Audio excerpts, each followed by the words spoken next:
How's your week been? My week has been a roller coaster. I'm so embarrassed to continue talking about this. Every day it's a new journey with the quitting vaping. And every day it's a question of will I vape or will I not? And every day the answer is different. So that's been dominating my life recently. I did try Dipsy, which we discussed recently. Yes. Personally, not a fan. Okay, same. I tried it all last week. I mean, it's just Tell me your pros and cons. Okay, so the pros, the voices are really good. Like, there was one I was listening to where the guy's voice, I was like, yes, he sounds hot. I'm into it, But, Yes. like, I don't like that you start listening and immediately it's just, like, within 5 minutes, it's a sex scene. Like, I want the story. I want the build-up. I want the tension. I want to be like, I'm in love with this man a little bit, Yes. by the time we get to the spice. And it's just too... It's like too just straight to the spice for me. I can't do it. I agree. I'll add to that. So I think on the pros, I also really like how customizable it is in terms of what kind of things you are into or want to hear, or like they have so many categories and like types and accents, literally anything that you're into, you can do all that. So that I thought was pretty cool. But I don't like the fact that it's like an audiobooks mixed with ASMR porn. It's like, yeah, I don't need that. Like the grunting and the moaning is like, yeah, like I can.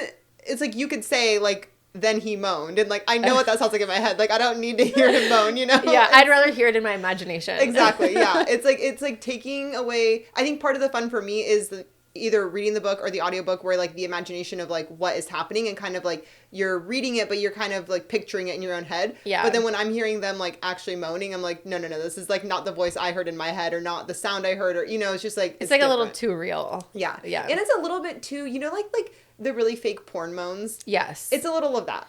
Yes. And I want it to be more real. Yeah. Yeah. So Dipsy's not for me. Yeah. We tried, we both gave it a shot and now we know. Yeah. But I do think that if people are into that, they would love it. For sure. I mean, I know lots of people really like it and I know it's really popular. Yeah.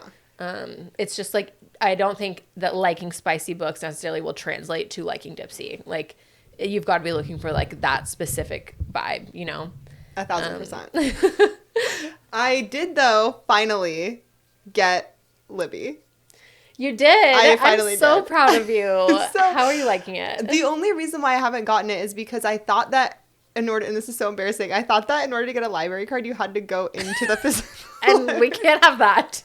I didn't think you could do it online, and so that's why I've never done it, because I'm like, when do I have time to physically go Eventually, you do have to go to the library. When? They only give you like a certain amount of time, and eventually you have to go in and be like, I would like to take my physical library card. No, they're mailing it to me. Oh, really? Yeah. They didn't do that for me. Because I went online to, Multnomah County Library.com, whatever it is, I don't know. And I got the library card, and they're like, oh, we're going to mail it to you. You put in all your info. They're like, here's your library number. Like, Wow. Start using it now. And I went to Libby and put it in. Immediately got my audiobooks. I was like, this is perfect. Wow. It's so One of the easy. nice things about 2023, I guess. Because in Yeah. 2022, you had to go to the library to get your card.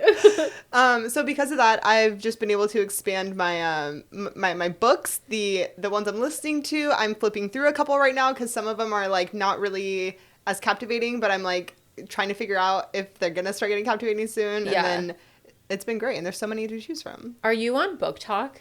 I'm not, but I saw on Libby there's a filter for romance novels. Then there's another filter for erotica.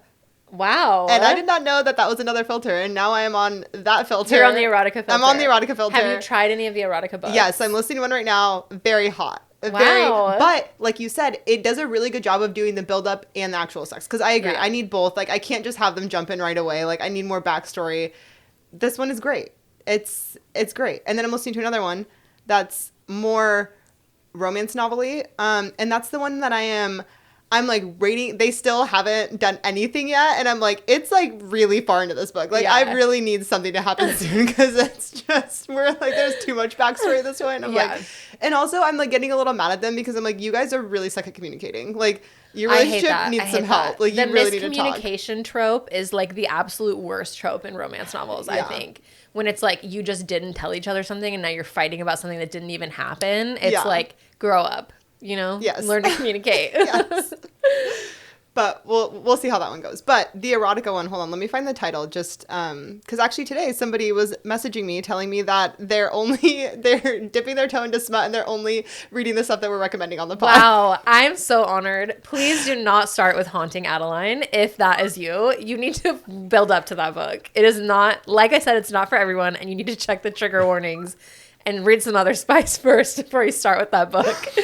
Okay, so the one, it's called Dirty Girl. That's my current book right now. Spicy. That's my erotica book by this Megan March girl. So Okay. it's hot. Basically, what's happening right now is there's these two people, and she has like this really crazy drunken night where she like posts something on the internet that like super embarrassing thing where she's just like listing out all these characters she wants in a guy that are very like dirty, and it goes viral. And her brother's like, you know, a millionaire, and so she's kind of like famous-ish because of that, and he's like freaking out at her. He said, this is a PR nightmare, like, why'd you do this? And then this guy who's a really famous actor who apparently they hooked up 3 years ago when he was not yet famous, and then he like dipped out of her life, and she's been like lusting over him ever since, and apparently he has too, but neither one of them knew it, and he comes back into her life.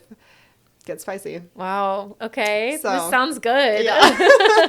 I'm into it. So, you should check it out. Okay. The sex scenes are pretty good in it. Okay. Yeah. I will. I'm really deep into like a fantasy series right now, so it's probably going to be a while, but once I'm done with that, I will. Okay. Yeah. Cool. Should we bring on our guest? Yes. Caleb. Hello. Welcome. Welcome to the pod. We're so excited to have you here. It's been a long time coming. Thanks for having me. Of course. You are our first male guest who's not our husband. Yay. Yeah. Or one of our husbands. Yeah. Those episodes with your husbands were adorable. Thank you. Those Thank are so you. fun. Thank you. The posse loves the boudoir husbands of Naked Yeah. Peach. But you are like, well, you're also a fellow boudoir photographer. Mm-hmm. You're incredible. We've known you for so long now. It feels right that you're the next guy to come on the Yay. pod. And I feel like we kind of started our businesses around the same Yeah, time. I think like within like probably like 6 months of each other. Yeah, we've like grown up in the boudoir community together, which is cool. We're classmates. Yes, classmates. There's so many things we like want to talk to you about and want to ask you. But Anna had such a good point when we were like talking about this episode leading up to it. I feel like we should start with your question for him because it was so good. Okay. All right. So I know you listen to the pod, and one thing we talk about a lot on the pod is like the female gaze versus the male gaze in photos, but also just in life almost, and how it presents itself in media. And one thing I was telling Taylor is that when I look at your work and the photos you post, you are one of the only male photographers I know, male boudoir photographers, that actually post photos from the female gaze of their clients, which I find really fascinating and super rare. And so I want you to talk about that a little bit. Thanks for noticing that, because that's always the goal. Because like, I don't know, for me, you know, boudoir is supposed to be about like reclamation, right? It's like taking back what our society takes from people, and like taking autonomy over our image, and not letting like the male gaze, or like, you know, just like, because a lot of times when especially men will see, you know, a body that they're attracted to, they're like, okay, naked, bend it over, let's do this. But like, that's so reductive and just boring, I think. Yeah. And so like a lot of times with my work, I'm trying to make it almost like, and this sounds cliche too, but almost like painterly, you know? Yeah. Where it's like, because you know that we've got these like beautiful Rococo paintings with like a woman on a swing, like arching back with her boobs just out to the world, and like, hell yeah, I love that. That's what we're going for. And so I don't know, plus I'm just not like, I don't know, when I'm taking pictures of somebody, I'm not thinking of like, you know. Yeah. It's like, we got to get this picture right. This has got to be cool. This has got to be meaningful. And so I've always, you know, tried to do that, and like not do the bend over and snap it back, you know, like the kind of beer poster pictures, or like the like, yeah, I'm not into that, and I don't think that's interesting or fun.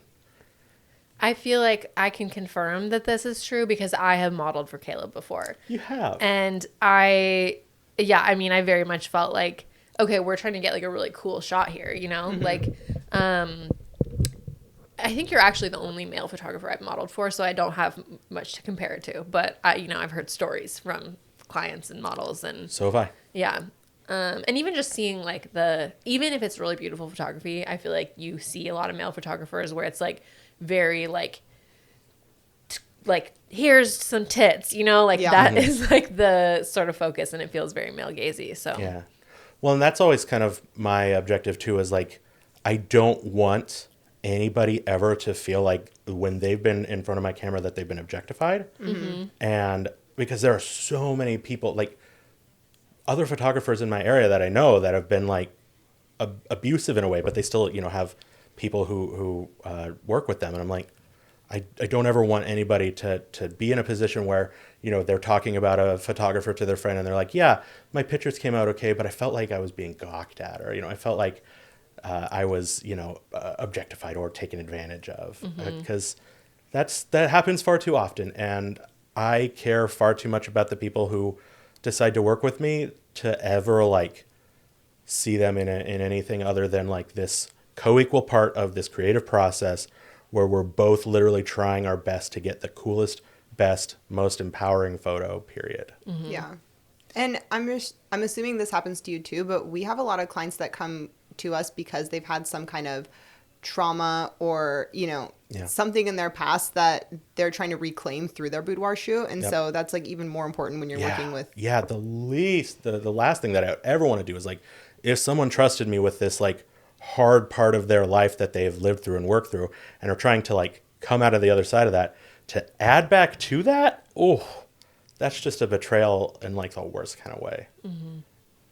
How, like, okay, so choosing boudoir as a guy, I feel like it's one of those things where you probably have to work harder in some ways with your clients to just be like, actually, like, I'm not creepy or I'm not, you know, X. But like, obviously now I think a lot of your work just, people can tell when they go to your page, like what your work looks like and what it represents. But in the beginning, like, what were you doing to kind of show clients like, hey, this is me, and like, I'm just here to do this like awesome art with you? So honestly, it was never really like anything that I ever particularly like consciously thought about, because that's just never been my vibe or anything. And you never felt like I have to prove that I'm not creepy because you're so not. Yeah. And so like when I would work with someone, like the first nude shoot that I ever did was with a lady who had done a whole bunch of like modeling for different photographers and stuff.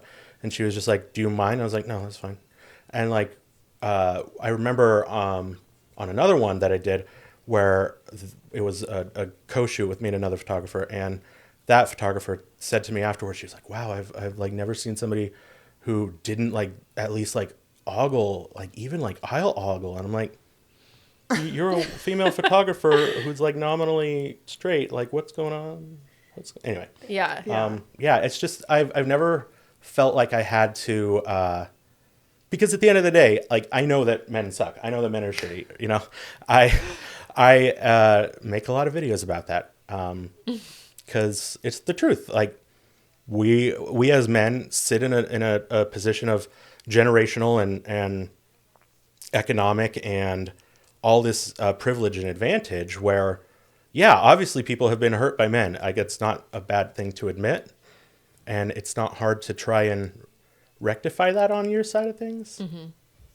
Yeah. Well, you're doing a great job of it. I mean, I feel like, well, thank you. I think that is how we discovered you, as like one of your men suck videos, you know, on TikTok. And then we were like, okay, we got to be friends with this guy. Yeah, I do a lot of those. Those tend to, A, you know, like spark up some genuine discussion. And then B, like, you know, connect me with the people who would like to work with me. Yeah. Okay, one thing I'm curious about is, like, I feel like you have a long photography history and background in videography, and I know you also come from, like, a religious background. I'm so curious about, I mean, I know some of your story, but just for, you know, for the posse, we'd love to hear it, from your words. Like, how did you go from, like, working in a church, making video for a church, to being a boudoir photographer? Yeah. So initially, like, with photography and stuff, like, my best friend and I were always like making stupid little dumb videos on like high camcorders and stuff. And then, you know, pictures along with that too. And then we ended up kind of, after high school, we like made a production company and did like videos for businesses and things like that. And then that naturally morphed into doing like weddings, photos and videos. And then we're like, oh my goodness, somebody will give me $150 to take their senior pictures. Okay, I'll do that. So I ended up paying my way through college doing wedding photos, videos, corporate videos, that kind of things. That's so cool. Yeah. But it was really exhausting. Yeah, I'm Have sure. either of you done weddings at all? No, we're very lucky to Yeah, have you're not very done lucky. weddings. Yeah. Whenever I go to a wedding, I look at the photographer and I'm like, I am so grateful that I'm not doing that. They look because it so looks like bedraggled so much and, work. and defeated most of the time. Well, and they're usually carrying around 2 giant cameras Mm-hmm. with giant lenses, and I'm just like, my shoulders could never like. To me, it's the pressure. Like Yes. I honestly, if I had to you miss be a that wedding shot, photographer, I would don't get quit to redo photography. Like, yeah, because it's like the worst thing that would happen now is my memory card would get corrupted, and I'd be like, hey, come back in, let's do another boudoir shoot. Exactly. We'll recreate this. I'm so sorry. Whereas like you ruined someone's wedding photos. Like They're gonna remember that for the rest of their lives. you They're gonna ruined remember, everything. hey, remember that photographer who could not get a picture of us in focus kissing? Yeah. Yeah. Like the pressure to get those perfect So shots. scary. Yep. And then also the wrangling of everybody, the family members, keeping everyone on track. Like, So it's the last wedding that I ever did, I was like, okay, this is why I'm done. It was done so badly, and I know this person is not viewing this, but that's all right. They wanted to do all of their like group posed pictures, like with family and everything, before the ceremony, on the stage of the venue. So everybody's Okay. in there As waiting. guests are coming in. Everybody's waiting for the wedding to start, and they're just up there. And they're watching you take these. That is so stressful. And Like, so you have then, an audience. everybody's aunt's coming up with their phones and trying to take pictures. No. No. And so I ended up just like yelling, and I don't yell. And like had to get everybody's attention. It was just like, we're doing this now. You get off. And it was just like, I'm not gonna do this anymore. I'm gonna die if I do Like, this. this is not good for my mental health. Yeah. And so that was as I was like finishing up college, and I went to school for essentially film. So video production was all part of that. And so after like college, I was like, oh God, what am I going to do? What am I going to do? And so I had been through, I don't know if you guys are familiar at all with the term deconstruction, where you kind of like, it's a kind of a buzzword in like the formerly religious community. I was gonna say, But Oh, I it's- don't. I'm not Yeah. familiar with. I'm familiar with it as an English major, which Right, is a sure. different type of thing. So, but through that, my whole college time, I'd been kind of deconstructing my faith, which is kind of like critically thinking about why you believe what you believe, interrogating your faith, saying, well, this is what I believe. Why? Oh, that's why. Oh, well, why do I believe that? Oh, well, that's why I believe that. Oh, well, and kind of taking it down to the roots. And so I was kind of at this point where I was like, okay, well, I don't know. Do I believe or do I not believe? And then this church called and they were like, hey, we're hiring a media director. We heard good things from this other pastor that you've helped make videos for. Would you be interested? And I was like, don't have anything lined up. Was going to just keep doing weddings and stuff that I didn't like.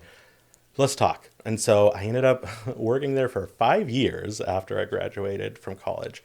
And it was always like a bit of a like internal struggle, like with, okay, well, I don't know if I am 100% on board with this, but like my job is to make this in the best light. And, I ran like made all of their videos for like the Easter productions and stuff like that. Mm-hmm.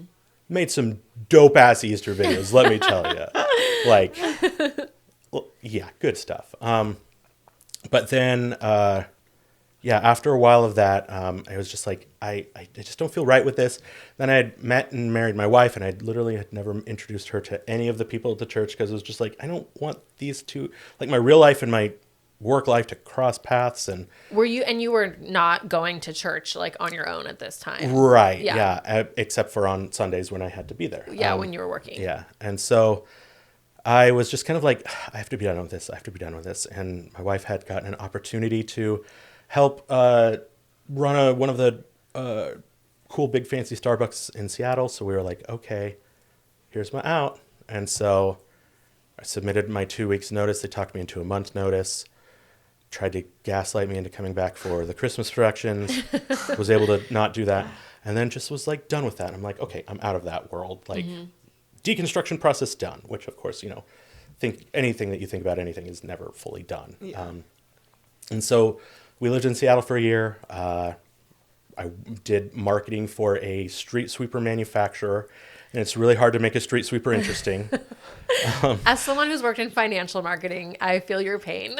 Although I feel like on TikTok, like a street sweeper could really take off. Yeah, It but could. TikTok wasn't around Yeah. then, right? Like I'd watch a day of my life as a street Yeah. sweeper I bet video. you Oh, yeah. see some really Oh, yeah. interesting stuff when you're doing If they, that. especially like, you know, like a time lapse of it, you know, like Yeah. when they Yeah. do pressure wash videos, I'm like, oh, give me Have you all seen of the that. rug cleaning videos? Yes. So Even the one satisfying. that they destroyed with it was like some ancient, or not ancient, but like 100-year-old Pakistani rug with special dyes in it that you can't wash, and the person who owned it didn't know, and then the cleaner didn't know, and they like destroyed it. TikTok found out, and that they destroyed it, and was so mad at them. No. It my was God. hilarious.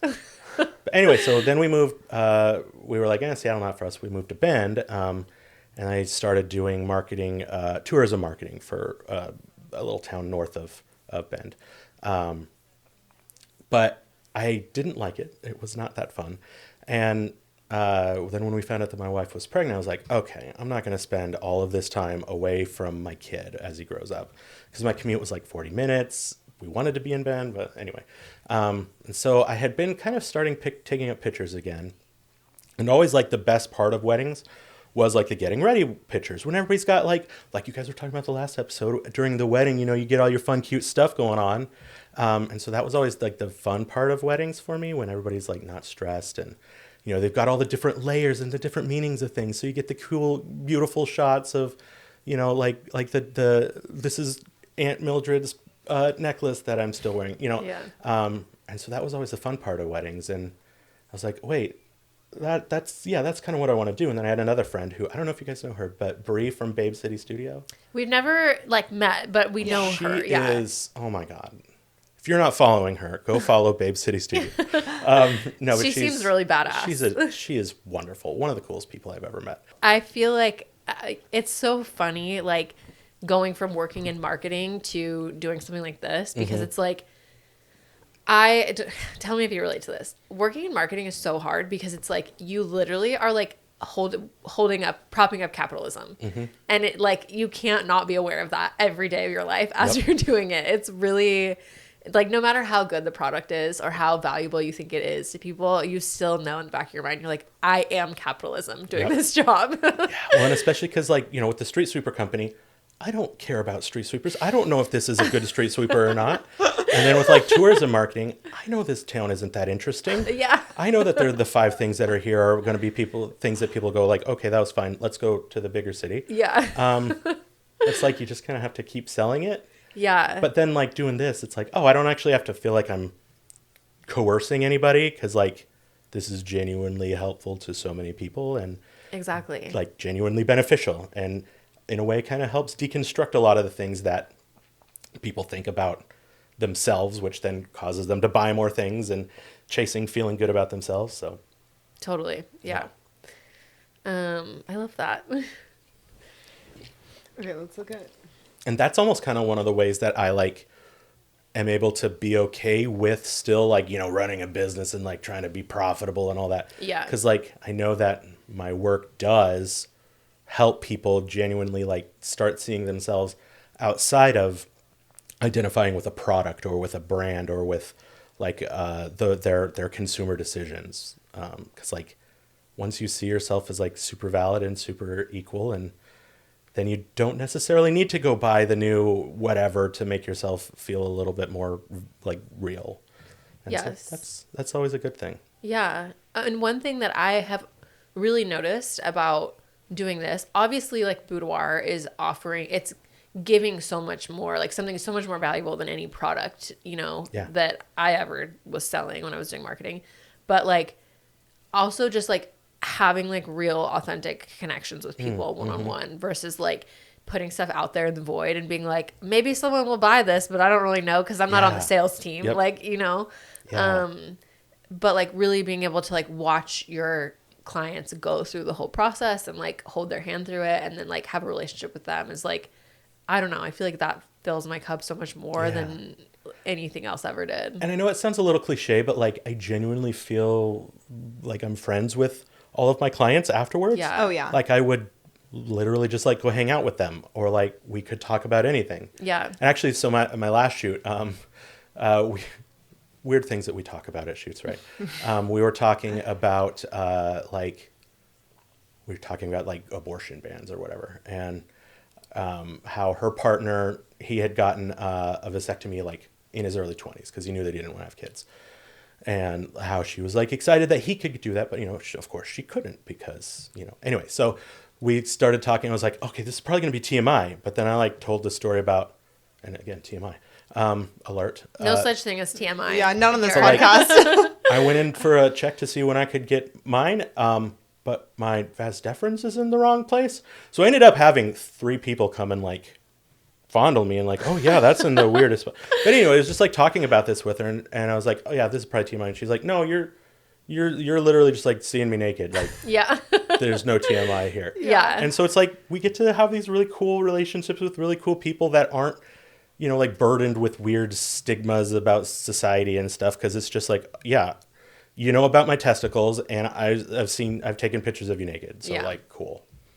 Yeah. I always joke that we're like untrained therapists is what about our job, but it's true because during a shoot, we have the most vulnerable conversations with people, and things come out that they'll say, and they'll be like, I wasn't like meaning to tell you this today, but now I'm like naked and we're like talking about this. I'm like, that's okay. Like this happens all the time. Like, Yep. but I kind of live for that. I think that's so much fun. Yeah. It's the best. Like, imagine, I don't know, any other job you ever had, like talking about like, your testicles or like any of that other shit. Like I feel like we're living in a different world than any of us used to live in, and I love it. I mean, I recently had this client who I really bonded with, and during her shoot, we talked about a lot of things. She told me about like some trauma that she had, like her reasons for doing the shoot, all these things that had happened. And then afterwards she was asking me about like photos after the reveal, because we were trying to pick out which one she wanted for her wall, and I was telling her my favorites, and she was telling me her favorites. And there was one that I really liked where it was like a full body shot, and her face was like, you could see it a little bit, but it was also partially shadowed. And she was telling me that she mostly didn't like photos with my face, or with her face. And then she's like, a lot of times like I don't, because I think I like do it to myself subconsciously to like make myself smaller and like not really like recognize myself. She's like, it's so like touching that like that's the photo that you like the most, the one that like I was like, no girl, like I'm obsessed with you first, like you're stunning. But it's like that little combo, and I almost started crying. I was like texting her walking down the street, and I'm about to start crying. Yeah, like this is so sweet. And later I randomly like ran into my friend, and I was like repeating the story to my friend, and my friend was like, oh my God, like you change lives with your job. And I'm like, I mean, we do. And it's crazy. Like, I know we're not doing surgery or, whatever, but we are doing the Lord's work. we are. It's such a rewarding job. This is my church. Okay. The Church of Boudoir is my favorite church. No, seriously though, like the openness and vulnerability and like communication and like just talking about deep, impactful things it's so cool. And like a lot of my shoots lately have been like really feminine rage based, which Yes, I've been loving Oh them. God. Yeah. I feel like every time I open Instagram, it's like, here's a picture of Caleb's client with like blood dripping down her face and a knife in her hand. And there's like a caption about how like she just went through a divorce, and this symbolizes like her coming back into her power. And I'm like, yes, I love this. It's so good. And so like one of them, my client flew in from Nashville, and like had been going through this terrible divorce. Like her ex hated the dog, but like wanted the dog. And They like, always just want to own everything Exactly. and not take care of it. And so she brought her wedding dress, but she had dyed it black. And so she just like, we built this big fire and took pictures of her, and like with this like really like intense face, and she had like a lighter and like lit the fire and everything, and then just like stripped naked out of her wedding dress, held it over, and was like staring at the camera, and then just dropped it in, and like it just, and then like she danced around the fire naked for a while. And then like You there's literally this, had a seance. oh yeah, oh yeah. But then there's this moment where she was just like I just saw her like shoulders like loosen up, and she's just like, I'm fucking free of this now. This is it. I'm done with this. This is over. That's so fucking cool. And like it was like this big thing that like she had been holding on to for years, and she's done with it. I have It's so goosebumps right fucking now. cool. And Yeah. like she gets to hold on to those pictures for the rest of her life, knowing and getting to relive that feeling that like, fuck yeah, I'm done with this. It's so good. That's so badass. That's so good. And it's like, I mean, it's one thing to like have a ceremony to burn your wedding dress, but then to like take pictures of it and be Yeah. like, I will always remember like how good this felt and like how Yeah. free I am. Like it's just so cool. Yeah. And then like all the yelling that she did, it was just like, this is catharsis. Like this is literally letting go. And Yeah. it's so good. I feel like you're so good at creating a space for people to be like, okay, I'm writing this next chapter of my story, you know? Yeah. And it's just really cool to like, Yeah. to see all the different types of clients you get and like where they're at on their journey. And Yeah. yeah. Well, I think I'm so like fundamentally interested in those stories because, you know, again, coming from religion, like we don't talk about things. Like everything's okay because Jesus said it's okay. Like even like grief is not processed by a lot of, especially, and I'm gonna do my caveat here, especially a lot of American evangelicals who, you know, have a particular way of looking at Christianity and interacting with that. There isn't a lot of space for true grief because you have to say, yeah, Jesus got me through this, I'm done. And so I'm just attracted to those stories of people like, no, I'm going through grief. This is really hard. This is the hardest thing that I've ever done. And I'm going to do something to memorialize it. I'm going to do something to remember it forever. And I want you to be there to take pictures of it. Fuck yes. Always. Yeah. It is so true. I mean, we talked about weddings on the last episode and how like that's the one time people are like, it's okay to spend all this money on a photographer and do this thing. And it's like, there's so many other important things in your life that are like part of your story Yeah. that we don't think, oh, I should document this and I should like invest in, you know, creating these memories. But it's like those people who are doing it, like it's transformative. Yeah. Okay. The Eras Tour added billions of dollars to the economy. Yes. Because people were Yes, going it out did. getting cool ass costumes, cool ass outfits, spending a lot of money. That we need to do more of that. Exactly. We need to do more celebrating, planning a theme, getting dressed up together, you know, like doing friendship bracelets, crafts with our friends, craft nights. Those were some of the best nights leading up to the Eras Tour. We need to be doing all that stuff more. Well, I think that gets back to like the kind of capitalismization of everything, right? Yeah. Because everything we think that we have to like streamline and make everything efficient and like this has to exist for this reason to this reason, you know, make all of our Sigma grind set videos on YouTube, you know, but like things can just be things for funsies. Like we don't have to have everything be productive and mean something and get us more money, and like things can just be fun. So you're saying I should do more styled shoots just for fun? Yes. Actually, I've been taking that as a bit of a challenge for myself because I get a lot of like, okay, no, this has to be, I'm doing these shoots to give my kid dinner. But like, you know, we're also creatives. We should be able to Yeah. just do funsy things too. Yeah. You're inspiring me. Yeah, we were, this is like always a struggle for us. We were at a prop house today. We had never been there before. And I'm scared for when we actually get the full tour of their whole warehouse because just the little room we saw, the number of ideas that like popped into all of our heads when we were walking through this room. They have a fucking giant clamshell that you can stand inside. Oh my God. And I'm like, immediately, we need to do an Aphrodite shoot inside Yep. of that. Like, I am Yep. buying the backdrop. I am going to learn whatever I need to learn in Mid-Journey to make it look exactly like the painting. Like, we're doing it, you know? So, sorry, that was a tangent, No, but I I'm love really it. excited I love about that. this I love shell. But I think that is really important especially for us that are like, our job is creativity. Like we have to be creative at points too. Yeah. Yeah. And just for creativity's sake. So I try to at least like do I don't care if you're at low battery. I at least try to do like a creative shoot a month, where it's just for funsies. I'm not always the best at that, but it's something I try to do. I think that's a good balance. Your shoots in general seem to incorporate a lot of props and like the details seem very intentional and well thought out. What's your process for doing that with your clients? So we'll like when we first do like our initial phone call, we'll talk about like the Oh my theme God, and I'm ideas. sorry. We He's should like- let him in and give him No, he cuddles. can't. He can't because his purr is too loud. It picks up Oh, on audio. okay. Although I So have the had people microphones. DM me and be like, "Can you just like let Gosha be on an episode? Like we want to hear more." Just of do this. an hour podcast of just Yeah. his little purrs. Honestly, I should put it on YouTube. I Yeah. feel like that would Should. get a lot of views. Yeah, It's healing to listen to cats purr. Yeah. it is. Actually, it helps with periods. Did you guys know that? No. There's like, okay, this could be just complete pseudoscience bullshit, but I saw a thing where it was like the frequency of cat purrs like can like help your uterus not hurt as much. Wow. Okay, I've heard that it helps your blood pressure. I love that. Yeah, like if a cat is laying on you purring, your blood pressure goes down, I believe that too. I believe which that totally too. makes Yeah. sense. But Gosha doesn't even really purr. He like sings. So Yeah. I'm like, is it doing the same It's, thing? I don't know. it's Russian purring. Yes, he's purring in Russian. What were we talking? Oh, right.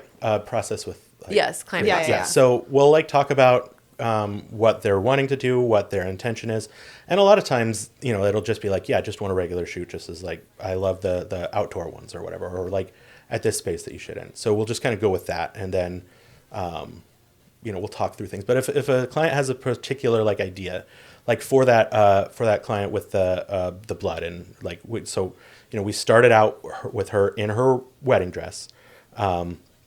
And then she like zips out of it and then reveals this super black badass lingerie set that she's got underneath. Love. And then we move her to this like rock formation where she gradually gets bloodier and bloodier and is holding a bat, and we have candles around her and everything. So like with that client, she and I had like an hour and a half FaceTime call. First off, because I'd worked with her before, and she's like, you know, like we're talking about, we're friends with the clients. Yeah.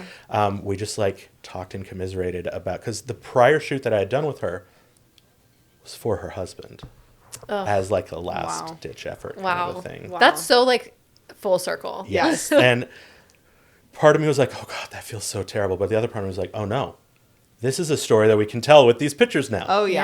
Yeah. Because like, okay, this last shoot was like with him in mind, Yeah. with what he liked, and then this one is like, fuck that, we're on to the next thing. Yeah. But yes, we like talked on a FaceTime call for like an hour about like all of the different things, and then I sourced some things, she sourced some things. I don't you know, I don't have a studio of my own. I just have in our storage unit, our apartment, I have a whole bunch of random crap that I'll just like go through and like, okay, well, this will work for that. And so then I had her buy some things too. And the bat that she bought was like Amazon's cheapest one, and it did not come unstained, which I think is kind of badass. And then we just like got together, and like even with all of that stuff together, we're like, okay, well, we can use this in this kind of a way. So we're always just kind of trying to figure out what we can use in what way, and yeah, it ends up really, really fun. So it's really collaborative, because I don't ever want like somebody shoot, unless they want it to be like completely hands-off, no brain, just vibes. Like, cool, love that. We'll do that. But I always like to have them be like really involved in what their whole planning thing is. And I'll like, you know, I have like my suggestions for different like outfits and stuff, but always that's a suggestion. I always use the line, because I have them in my prep guide for all my clients, like outfit ideas. These are kind of the basics that, you know, we usually go with during a shoot. But I always say to them, like that Pirates of the Caribbean line where it's like, it's more guidelines than actual rules. Like, we can do whatever with this. I don't care. Let's just make something cool. Whatever makes you feel coolest, most beautiful, most amazing, most empowered, let's go with that. So I never try to like box anybody into anything. Yeah. Well, and I think the fact that you do so many of these shoots where there is a story being told, I'm sure it just seeing that invites your clients to tell you if they have something like that in mind, or it invites them to start thinking about like, oh, how could I, you know, tell the story that I want to tell in my shoot? Well, and I think that also, because like I went to school for film, and so much of our coursework was like, okay, well, these things being this on screen to tell a story. And so, you know, like the fewer things on there, the better, but the more intentional the things that are on there, that makes it even better. So, you know, a lot of times I will not have a lot of props. And it might seem like it that we have a lot of props, but because those props are there for a reason. So it makes it like more on purpose. This is making me rethink the number of candles that we put in our set for You tomorrow. can never have enough candles. There is never there. Just wait till can't. you see it. I'm stoked. I'm so excited. I would agree. I think with candles, like the more the better. Like, Yeah. it's just gonna. Like, we were actually a little scared when we set them up today. We're like, we need to have somebody on hand with the fire extinguisher just in case tomorrow, because one tiny little bump and all that fabric is immediately going up in a whole flame. studio's covered in fabric, and we're gonna light 50 candles. It's just like Right directly in front of the fabric. Not even a foot away from the fabric. We're lighting 50 candles. yeah, you know, this is our overconfidence taking over once again. I love it. Yeah, it's gonna be so fun. Okay, another thing I feel like we really need to talk about is TikTok. And I'm sorry, this is like such a deviation from what we've been talking about, No, but I love it. You're the king. you're the king of No, boudoir I TikTok. suck at it. No. Oh my I god, suck at that it is so so much. not true. Like from my point of view, all of my videos tank and everything that I make sucks. And like nothing gets the views or the ROI that I'm hoping. Well, you're pretty shadow banned, right? Probably to some extent. Yeah, Yeah. I am like one infraction away. Technically, I already had my account permanently banned. Well, okay, so technically this is my third main account. Okay. The first two, I had gotten up to like, the first one was like 10K, second one was like 45K, and then now I'm at like 135K or something like that. And I'm like, oh God, please, I don't want to lose this one. But the other two were just like, boop, perma-banned, because, you know, like, TikTok hates women. Yeah. Social media hates women. The internet hates women. yeah. Were you showing your work on TikTok too? Yeah. They hate that. They Yeah, hate they that. do not want to see that. Even if you like censor it, like, Oh, yeah. they'll still get you. Yeah, we had our Pinterest account permanently deleted. Okay, I've been getting a bunch of pins deleted too. Yeah. It's because we're soliciting. They said we were soliciting sexual services, and this was like a real person in a message. It like we emailed, we were like, what the fuck is going on? The only thing we've ever posted here is like posing videos and like tame boudoir photos. And they said that because it links to our website where we're soliciting sexual services, they had to delete our account. And it's just Unreal. like, I'm sorry, this is photography. It's not the same thing as a sexual service. And it's just like, there's something there that I don't quite have words for, that I've been really trying to figure out words for.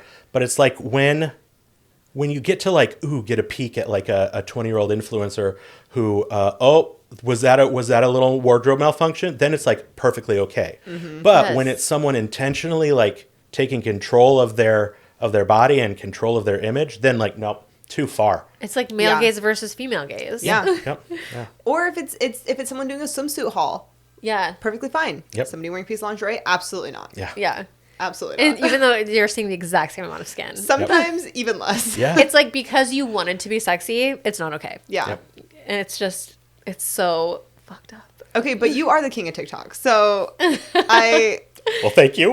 I mean, I get it because I feel like people will say stuff like that to us, and we're like, really? Because all of our videos are flopping now. Because literally, I think that of you guys. Like, I think that your guys' TikTok is like, oh my God, perfect. we haven't had a video hit 1 million views in over a year.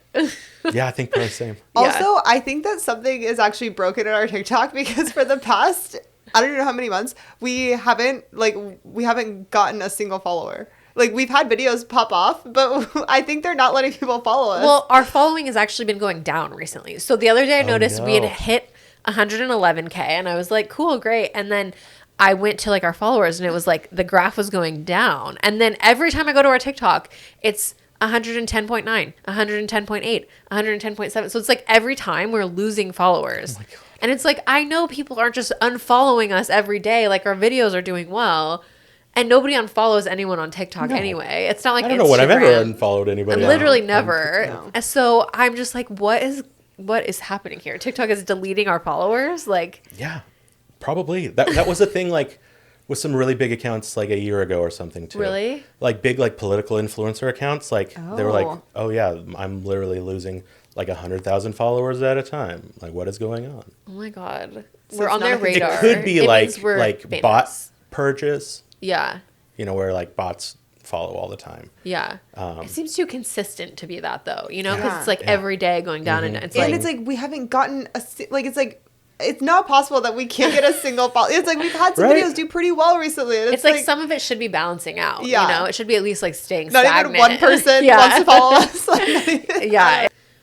Our like probably best performing video that we still get notifications for every day is a video Anna made like 2 years ago showing how to like catfish for a bigger booty in your bathroom on the countertop. And it's Love so it. funny to me because it's like, I feel like we know so much more about posing now. And Yeah. we're like, the videos are much more You sophisticated. guys are but like, masters of posing. Like, Yeah. thank you. genuinely. But the people get really mad at that video. They're like angry Yes. with me. That's for why, I making mean, that that's vi- why it yeah. does well because Yeah. people like to hate on it. And Yeah, if there's hate, when then your it does video well. goes, it starts out with people who like you and are who are Mm-hmm. supportive of you. Then it goes quick to people who want you dead. Once TikTok you hit is 1 million scary. views, you are getting death threats. Like, I doesn't got matter what the doxxed content like is. 3 weeks ago. Oh my god! Like somebody actually, so it wasn't even on my own video. So okay, there was that TikTok that went viral. It was like the lady was talking about the men's loneliness crisis, and so one of my mutuals, who she was at like 250,000 followers, she did a video where she was like, "Oh no, have they tried smiling?" Oh, yeah, I saw that. Yeah. Yeah, so that video, hilarious. I Yeah. thought it was great. It quickly went wrong on her Yes. page. Yeah. She's gone off TikTok now. She's deleted all social media. Oh my god. I can't even get a hold of her with the email that I used to have for her. Gone. Tragic, terrible, nasty stuff. Wow. And then I commented on there just like that was funny or something. Somebody put my fucking address in the stupid comments What? Oh because my I God. dared say that video was funny. It's scary. It's scary how easy it is. Have you seen those TikTok videos where this girl people will send her accounts basically, be like, find out this person's name, Yes. birthday, and whatever, and Uh-huh. it's like no profile photo and a random thing or like whatever, and she finds it every time. Every time. Yeah. She never misses. She's CIA, I'm sure of it. yeah. Yeah. Yeah, people can find anything about you on the internet. It is really crazy. But it's so scary that they posted your address Yeah. on there. Like, Like that's where my kid sleeps You at night. literally have a Yeah. kid. we're Yeah. saying that you think a video is funny. Yeah. It's- Men are scary on the internet. yeah. Yeah. But okay, when you like started on Mm-hmm. TikTok, did you ever like have like a strategy, or were you always just kind of like, I'm just gonna like talk on here and see what happens? So honestly, I think a lot of my like best videos were from before I went full time Yeah. because I had like the help me get to going full time. Yes. Then like I remember like literally day one of being a full time photographer, I like got up early, got all ready, went to my desk and was like, What do I do? what do I do now? yeah. So yeah, I never really had like much of a strategy other than like, okay, well, help me get to full time, do a shoot yeah. with me. I think that is, I mean, that's, people can relate to any type of like struggle to like get out of whatever your career path is. That makes sense that people are like, Well, wanna and if I follow can, this. if I can go off on a bit of a tangent and a tirade right Please now, do. Let's go. this is a bit of a YouTube video that I'm working on. Yeah. TikTok Shop has ruined all of that. So when we first started TikTok, like that TikTok effect was that the algorithm was so good at matching us with people who were like genuinely interested in what we did and what we wanted to talk about, that we would like be able to go full time, be able to build these businesses. And you have so many people who legitimately their entire world changed because of TikTok. And now with TikTok Shop, if you join TikTok Shop for creators, it's chock full of like Temu crap that is made by Uyghur slaves, and they're selling for dirt cheap, and it's not a good product. And so, but you still have these people who are like, wow, I want that TikTok effect. I've got 5,000 followers who are friends and bots. I'll push this shadow work journal 1 million times, and hey, look, TikTok, I am trying to sell your thing. Here you go. Here's 2 million views. Here's 100 copies of this notebook that you could drop ship. Yeah.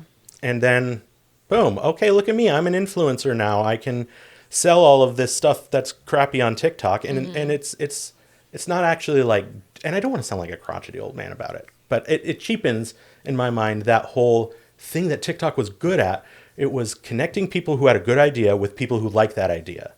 And now it's like all of these. I made one video. I signed up for the TikTok Creator Shop just to see what it was like. Made one video, which did not do well. Got like 2,000 views, something dumb. Where I was promoting a trash can because I said literally everything that's on TikTok Shop is trash. And it's disappointing in TikTok because they had this thing that was doing really good things and amazing things for so many people. But, you know, they weren't getting as much money as they were hoping. That cute Shin or whatever guy, the CEO, who, you know, we all thought he was adorable at the congressional hearings. He wanted more. And so now the shop feature is just like cheapening everything. I don't usually go on my For You page anymore. I'll just look at my mutuals or at my following. Because like every third video is a shadow work journal or a self-moving tripod head. Yeah. Or something that's like cheap and drop shipped. And like, no thanks. Like I used to, I bought a stupid bottle of pink sauce because I thought, wow, this is cool. Oh, okay, I'm not going to eat this. Okay, I guess it's got botulism in it. Okay, thrown away. Wait, really? What? Oh yeah, did you guys not hear about that? No. Pink sauce lady went through it. Like, claimed to have all of the FDA like clearances and everything. Didn't. Claimed was in like a clean working space. Was not. Oh my God. So you can't believe everything you see on TikTok? Weird, right? Wait, did you eat it? No, didn't even open it. No. Thank God. Yeah. But yeah, so, you know, I have stories like that where, like, it changed somebody's life. And then you have stories like these people who sell the cheap junk that, okay, cool, they've sold 40,000 of this notebook, and so what? You got 3 pennies off of that. Yeah.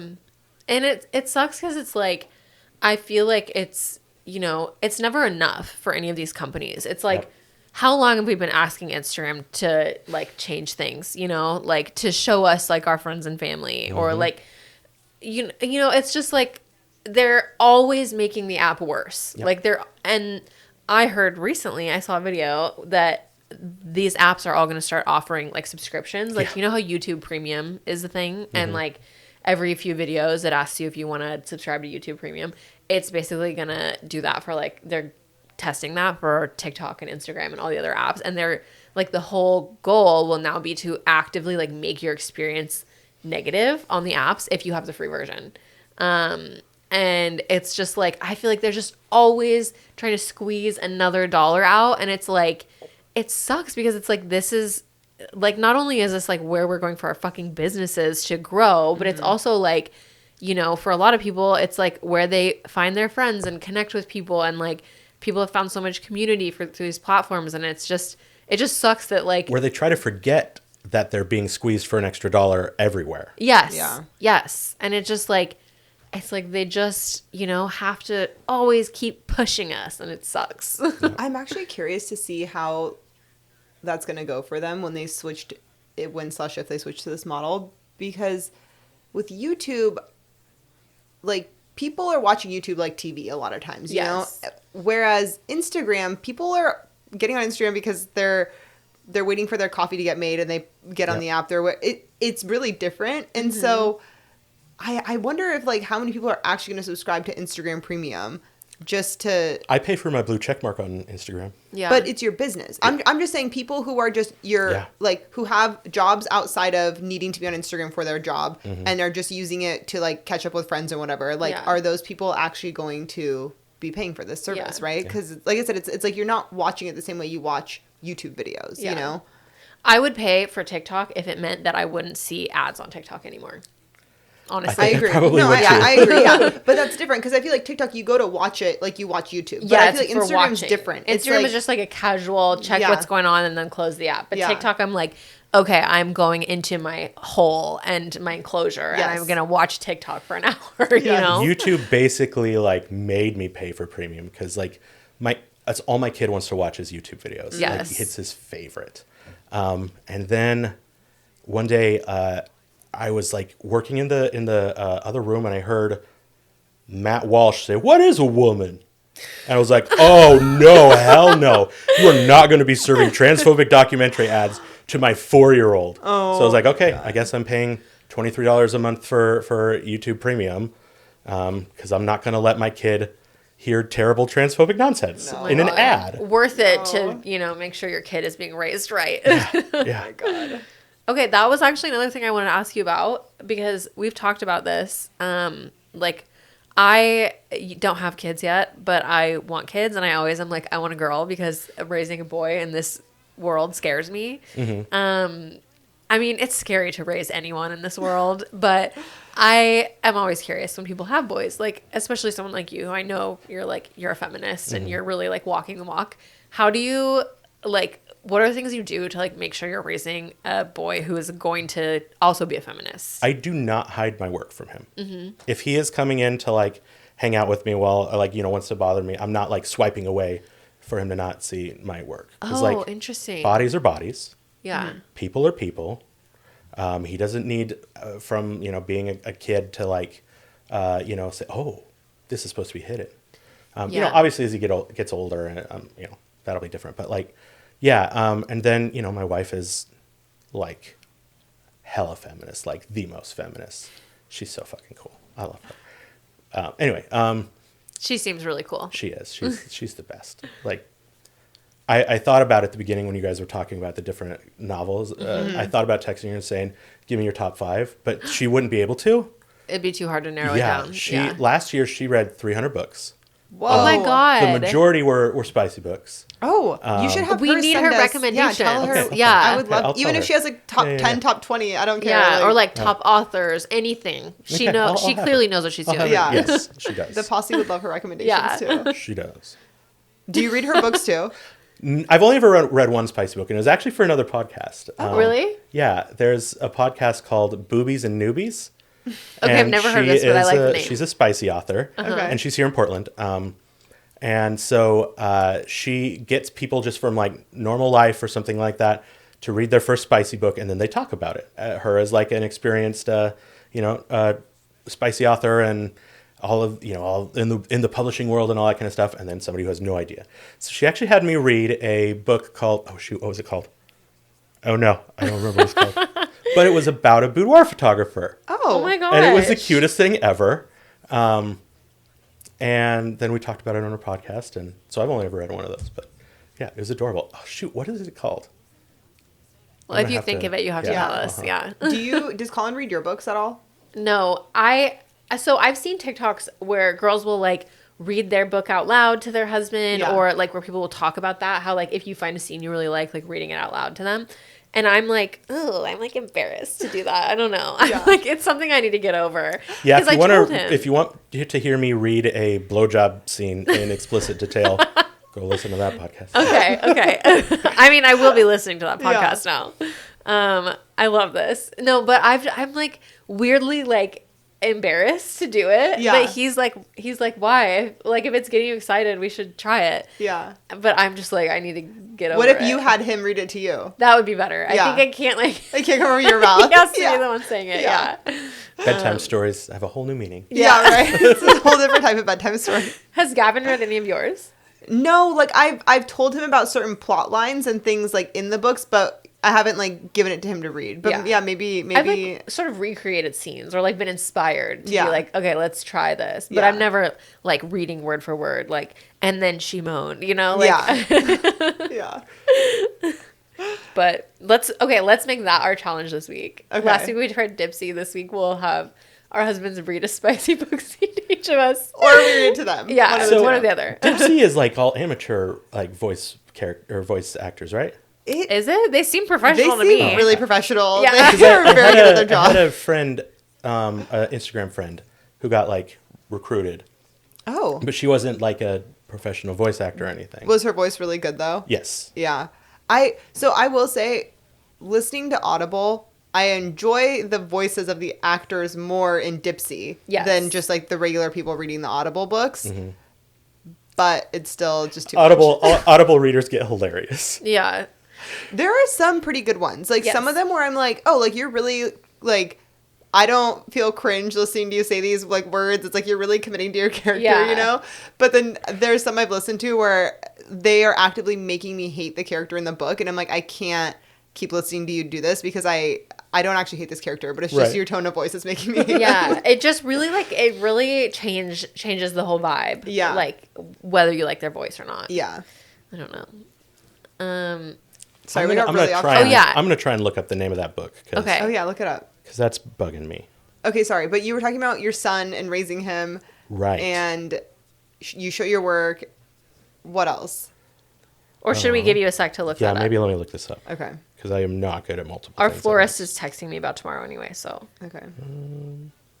I'll look at my text too, I suppose. Everybody text break. Text break. It was like a while ago. Right, I recorded it like literally like the week after you guys were over there. Oh, when we came to Bend? Uh-huh. Oh, nice. It's called The Accidental Pinup Oh, by okay. Danielle Jackson. Okay. The kind of plot line is the main characters is a boudoir photographer, and her best friend launches this fancy new lingerie line, and the company wants to bring this other photographer to take pictures, and he's this like arrogant, douchey, like tall Chicago guy, and she's like this short, chubby, black photographer who's like the sweetest thing ever and really nice and is really, really good. Although in it, they say that she uses a 5D, and I'm like, please, this is supposed to be written today. She's not using a camera from 2006, whatever. But, enemies to lovers kind of thing is very Okay. cute. I love enemies to lovers. Me too. I love it. It's a great storyline. Me and Colin were enemies to lovers, so I think I'm partial to it. Yeah, there you go. It's cute. Yeah. Okay, what are some other things that you feel like you do that might be Right. different from like the average parenting style? Yeah. So, like, in our house, we don't have like I'm not the head of the house. Right? Yeah. Like Devin and I are equals. We decide everything together. There's no weird like power dynamic stuff going on. Although I've been rearranging like business finance stuff, and so most of I forget to transfer money to our real account, and so sometimes it feels like I'm doing like the whole I'm holding the money thing, but Yeah. it's just because I'm bad at transferring. Anyway, Yeah. and then we talk about things like he said something like, because one of his YouTube videos that he likes, it's like these people play through like Minecraft or whatever. And one of the videos, like they were saying something about how like girls are different than boys or whatever, like girls are silly or, something like that. And he said that to me. I was like, what? But don't you think your mom is really cool? And he's like, oh yeah, mom's really cool. So, just kind of like challenging those like minor things that like pop up all the time. Yeah. That are just kind of assumed like, oh, boys will be boys. Yes. Yeah. But like, no, screw that. Yeah. But other than that, I don't know. I'm sure you're doing a lot of things that you don't even think about because it's For just sure. a part of who you are. Right. That, I don't know, like probably things that you like never say or things that he's just not ever exposed to growing up with Because you he's guys. being raised in a feminist household. Yeah. Yeah. Well, that's encouraging. I'll come to you if I need advice on Okay. if I have a boy. And I'll probably say, I don't know. This is where we do kind of. Also, we will need to follow up about Actually, your wife's that is books. another thing. Is I am always under the assumption that I don't know what I'm talking about, and that I'm like not the correctest one. Mm-hmm. And so much of like male ego is tied up in like, no, I'm right. Yes. And like my whole life, my assumption has been like, no, I'm a dumbass. I don't know what I'm talking about. Like, don't listen to me for any authority or anything like that. I feel like that's probably a lot of what makes you feel so like safe as a person too to your clients would be my guess. I hope. Yeah. Yeah. Okay, should we do obsessions? I think we should. Okay. I think you should go first because you were so excited to do your obsession when I first asked you to come on Yeah. the pod. Okay. So I have two, and neither of them are that interesting, but they're kind of fun. Let's do it. So, first one, actually, I screen recorded it because it's been like one of the highlights of my day. Because, the world is terrible right now. Terrible things are happening. And if you ever like go on TikTok live, it's a dumpster fire always. So scary. TikTok live really scares me. I don't It's understand how it works, scary. and every time I get it, I scroll past it because I'm just too scared. The NPC stuff is really weird to me. Dude, that's so weird. And then like the debate stuff is like genuinely useless. Yeah. It's just people yelling at each other for Yeah. no real reason. Do I engage in it sometimes? Yes. But does it actually do anything? No. But I stumbled upon this account called Raccoon Ravine. And this is what it is. It's a live stream of a raccoon sanctuary Oh my god. where she that's keeps so these cute. raccoons away from federal hunting land. And she goes live from like 5 p.m. till like 3 or 4 a.m. And she just, through the whole night, brings them out little treats like, this guy got a pumpkin. Oh my God. He's loving it. It's the best So thing in his wholesome. life. He loves it. So I literally just like sat there and watched it for like 40 minutes because I'm just like, this guy is crunching. He's having the best snack he's ever had. He's so happy right now. It's just good. It's so wholesome. We all need that Yeah. kind of content in our Yeah, lives. just like never, there's, they're not talking about war. They're not talking about anything. They're just eating their little snackies. They're just and having the vibing. best time ever. My favorite follows on Instagram are the National Geographic photographers that I follow. Ooh. That's the best content. I don't think I follow any see. of them. I'll send you some. Yeah. It's my favorite. I just get like these beautiful leopards that pop up on my feed, and I'm like, this is such a beautiful break in my day. It's like this Yeah. gorgeous cat. I get so many Siberian cats on my Instagram Explore page. And does it make you smile every time? I love it. Yeah. It's like, I'm so glad this is here. I wish I could pet this cat right now. Yeah. Like we love watching any of those like Blue Planet, like Yeah. Wild Oh, yeah. Cats, like That's what so any good. of that on Netflix. Like I've probably seen all of them. I'm obsessed. Yes. Did you ever see that one that was called Chimpanzee on Netflix? Oh my Actually, God, no. it's like the best thing ever. So these two warring factions of chimpanzees like go to war, and this one little baby chimpanzee's family gets massacred, and so he's like following around. That he finds. Wait, this is this other- real? This is real. Oh my God. So this little baby chimpanzee is following these other chimpanzees around, and like the nature documentarians that are following around are like, oh, he's gonna get killed by this big male. The big male freaking adopts him, like treats him like his own. He just like cuddles him all the time, and like that doesn't happen, but he just did it because he's just a nice guy. Wow. It's very good. That sounds like it would make me cry. Yeah. Yeah. Oh yeah. I cried a lot. Okay, what's your obsession number 2? This is so basic and so silly, but like a month ago, my kiddo was at my mother-in-law's, and she had Snapple peach tea and gave him some. And he loved it. I haven't had a Snapple in what I don't know, like since college I probably. forgot that Snapple existed. Right? They're in a different bottle now, which I don't particularly Do love. they the still say bottle. things on the They lid? do still say things on Love the lid. that. But Snapple peach tea, oh my goodness, you can get a 6-pack of it, and it's still like cheap. They're like $1.50 a thing. Wow. And it's like, oh, this is a treat. This is delightful. Way Snapple cheaper peach than tea. an Olipop. Yep. You know what drink I forgot about until very recently was Sobe. Do you guys remember Oh those? yeah, with Oh, the lizard. yeah. Yeah, with Yeah. the lizard. That was like the drink when Yeah. we were Yeah, younger. it was very cool. It was like you had to have a Sobe if you were like hanging out with your friends, Yeah. like having a good time after Yeah. school. It's like all like super pink. and, Yes. like, Yes. not transparent at all. no, Yes. it was like weird milky. Yeah. Yeah. What happened Yeah. to Sobe? But all the colors were like that. It was either like super pink or super orange or Yeah. super blue. Like, yeah. is Are it they still? around? Yeah, is it still? I don't know. Can you get a Sobe? I'm waiting to look into it. I'm That when I sounds really experience good. it as an adult. It probably tastes so bad. I It's know. probably so sweet and like You get a Yeah. headache just thinking about like it. Yes. Sunny D Oh, is yeah. I hate Sunny D. Yeah. But did you used to hate it when you were like 6? I don't think we were ever allowed to drink it. do you remember Breakfast. that YouTube song that was Sunny D and Rum? No. Do you know the auto tune the news guys where they did like the auto tunes of like viral clips and stuff? Yes. Yeah. They did one of this lady on YouTube singing about Sunny D and rum, which sounds like a terrible drink, It but sounds so scary. but it was a great video. Wow. Wow.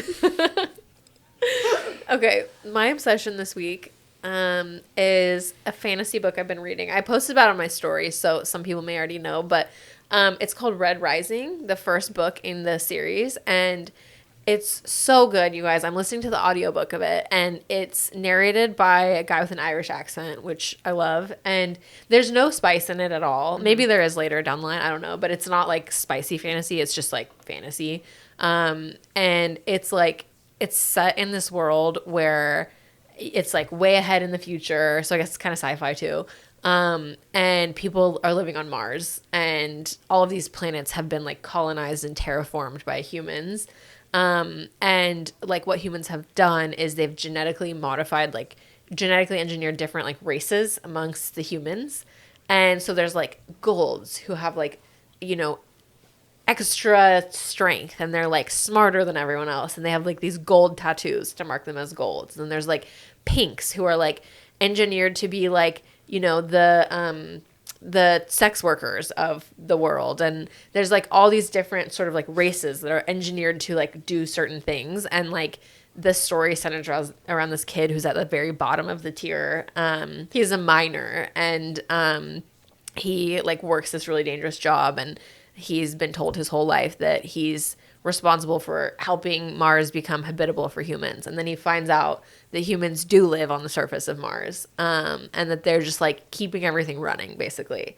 He's been living underground his whole life, and he goes on this journey to like start the revolution. And it's really cool. It's like very like class struggle, like, you know, just like really like that type of story. And the universe of it is like really interesting. And I just like, I'm just at this point where I'm like, get me out of this fucking world. Like, get me out of this country. I want to like escape and dissociate. And so like anytime I'm like driving or editing or cleaning, I'm listening to this book, and I'm just like, yes, like I want to be here in this revolution where you're like really like, you know, like sticking it to the man, and like, yeah. And there's 6 books in the series, and I'm only on the first one.